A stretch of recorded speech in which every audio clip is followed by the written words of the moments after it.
Akhirnya SK5-nya sudah turun gunung, sudah ditanam di lahan.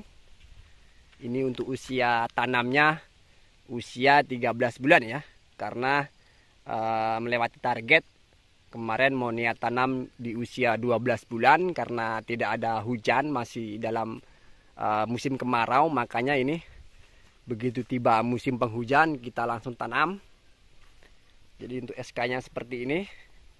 SK ini identik di saat di polybag. Untuk pelepahnya ini bisa menjadi patokan ya, mengetahui jenis SK asli atau palsunya jika kita rawat di polybag ya, kita semai dari awal. Yang menandakan utama ini untuk pelepahnya ini dari ciri fisiknya berwarna hijaunya sangat gelap ya, dibandingkan dengan Sriwijaya 5 tidak ada apa-apanya dibandingkan ini SK ini untuk pelepahnya sangat gelap sekali.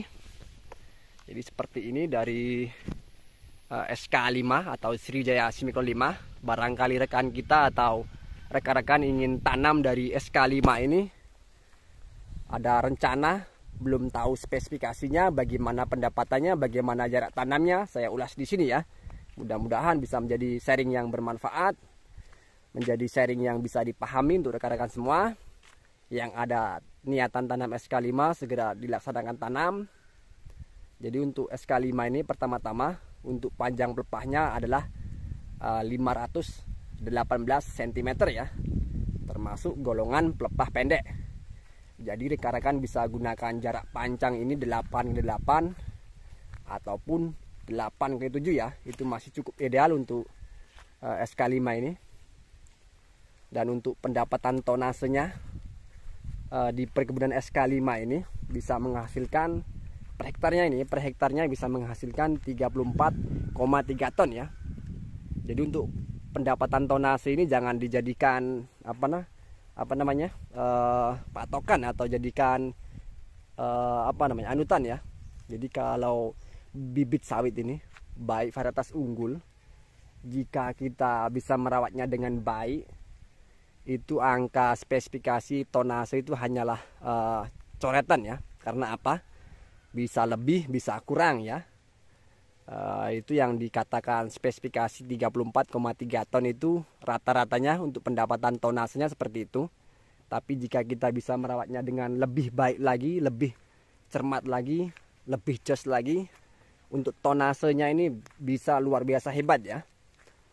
Jadi untuk pertama-tama, jadi hati-hati dalam pembelian polongnya ataupun pembelian bibitnya. Ciri fisik bisa menjadi patokan juga ya, karena untuk SK5 ini yang sangat bisa dibedakan antara asli dengan palsunya ini dari pelepahnya ya. Pelepahnya ini ketika masih umur di polybag, sedari kecil sudah terlihat pelepahnya ini ya. Masa ini untuk pelepahnya ini ya, di bagian sininya ini terlihat sangat hijau, hijaunya sangat gelap sekali ya, dibandingkan dengan varietas lain. Dari SK5 ini mempunyai ciri fisik dari pelepahnya sangat berbeda sekali ya. Ini. Dan untuk pertumbuhan meninggi dari SK5 ini juga cukup baik sekali, yaitu hanya 52 cm per tahunnya. Jadi pertumbuhan meninggi juga ini menjadi favorit ya, menjadi dambaan karena sangat lambat sekali dari pertumbuhan meningginya. Oke. Mudah-mudahan bisa dipahami. Yang ada niatan untuk tanam jenis Sriwijaya yaitu Simikron 5 bisa lebih percaya diri lagi, lebih semangat lagi ya. Jadi untuk SK5 ini luar biasa hebat. Rekan-rekan bisa tanam. Jadi kalau semisal dari spesifikasi mengenai bibit Sriwijaya Simikron 5 ini ada yang kurang jelas, ada yang kurang paham, silakan tulis di kolom komentar ya. Pasti saya akan jawab, pasti saya akan balas.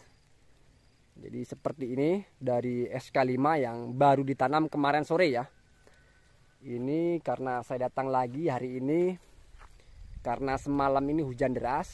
Saya takut ada yang miring, ada yang roboh, makanya saya cek ini ya. Dan ini juga sudah mulai gerimis ini ya. Jadi seperti ini. Jadi untuk SK Simikron ini, Sriwijaya Simikron ini cuma ada 2 jenis ya, rekan-rekan jangan sampai salah. Jadi cuman ada Sriwijaya Simikron 1 dan Sriwijaya Simikron 5 dari jenis Simikronnya. Tapi kalau dari jenis Sriwijayanya banyak sekali, ada 6. Dari mulai Sriwijaya 1, Sriwijaya 2, Sriwijaya 3 hingga Sriwijaya 6 ya. Itu untuk Sriwijaya saja tanpa Simikron.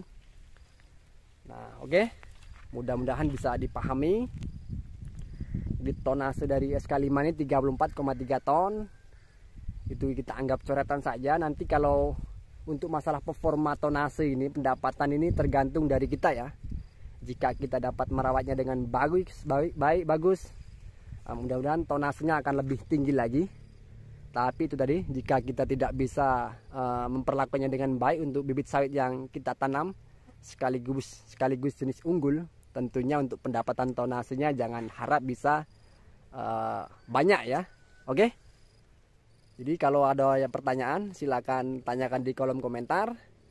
Berhubung waktunya sudah sore, juga sudah mulai gerimis ini ya, sudah turun hujan.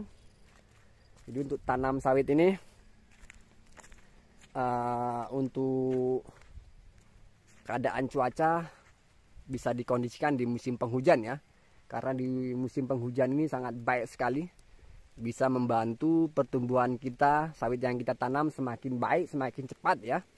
Karena jauh dari kata stres jika kita tanamnya di saat musim penghujan ya. Jadi sangat baik sekali jika kita tanam di saat musim penghujan. Jadi cukup sampai di sini video yang bisa saya berikan karena sudah turun hujan ini ya. Kurang lebihnya saya mohon maaf, saya ucapkan terima kasih. Dan apabila kurang jelas, ada pertanyaan silakan tulis di kolom komentar ya. Saya tutup. Saya ucapkan terima kasih, salam sukses, salam semangat. Yang hendak tanam dari Sriwijaya silakan segera tanam karena ini sudah momen yang sangat tepat sekali di saat musim penghujan. Jadi jangan ragu-ragu, jangan tunggu-tunggu lagi ya. Silakan tanam pokoknya. Yang penting hati-hati dalam pembelian polong, baik polong maupun bibit yang siap tanam ya. Harus sangat berhati-hati. Pokoknya ciri-ciri dari Sriwijaya Simikron 5 ini yang sangat mudah dipahami adalah dari ciri pelepahnya yang berwarna hijau pekat ya, hijaunya. Jadi kalau kita beli polongnya ini atau bibitnya itu harus dari sumber yang terpercaya, sumber yang benar-benar kita ketahui dari mana asal bibit ini ya. Jangan sampai hanya dari sana, dari situ dan katanya jangan sampai seperti itu ya. Harus kita paham pokoknya. Oke. Sudah, saya tutup. Assalamualaikum warahmatullahi wabarakatuh.